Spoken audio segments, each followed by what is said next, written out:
নমস্কার বন্ধুরা, সবাইকে স্বাগত জানাই সম্পাস কুকিং হাউসে। আজ আমি তোমাদের সাথে শেয়ার করব পাট শাক ভাজা রেসিপি। অনেকেই শাক খেতে পছন্দ করে, তাই আমার মতো করে আমি যেইভাবে বানাচ্ছি সেইভাবে একবার বাড়িতে বানিয়ে দেখো, খেতে খুবই ভালো লাগবে। চলো রেসিপিটি শুরু করি। আমি এখানে কড়াই বসিয়ে দিয়েছি আর কড়াই গরমও হয়ে গেছে।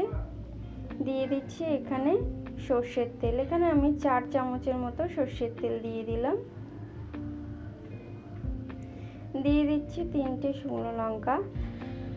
শুকনো লঙ্কা আমি একটা গোটা দিয়েছি আর 2টো শুকনো লঙ্কাকে আমি ফেটিয়ে দিয়েছি। এবার আমি খানিকক্ষণ নাড়াচাড়া করে ভেজে নিচ্ছি। দিয়ে দিচ্ছি কুচনো পেঁয়াজ।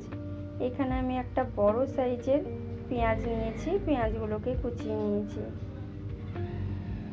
পেঁয়াজগুলোকে হালকা বাদামি রঙের ভেজে নিচ্ছি।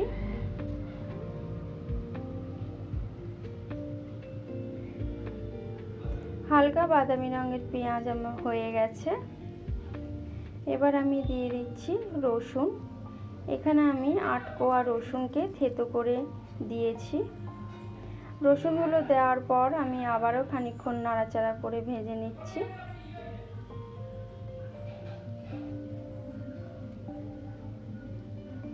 এবার আমি দিয়ে দেব হাফ চামচেরও কম কালো জিরে।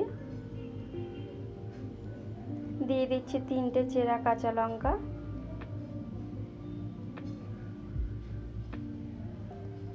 আবারও আমি খানিকক্ষণ নাড়াচাড়া করে নিচ্ছি। এবার আমি দিয়ে দেব স্বাদ মতো নুন।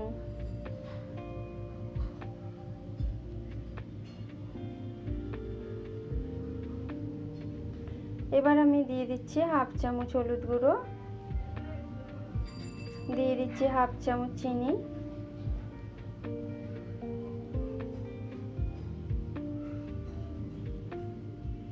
আবার আমি খানিকক্ষণ নাড়াচাড়া করে এবার আমি পাট শাকটা দিয়ে দেব।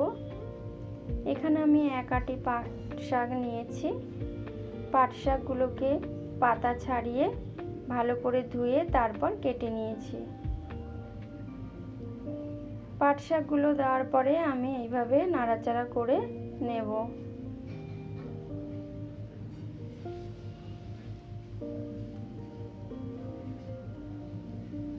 এইভাবে খানিকক্ষণ ধরে নাড়াচাড়া করতে থাকবো।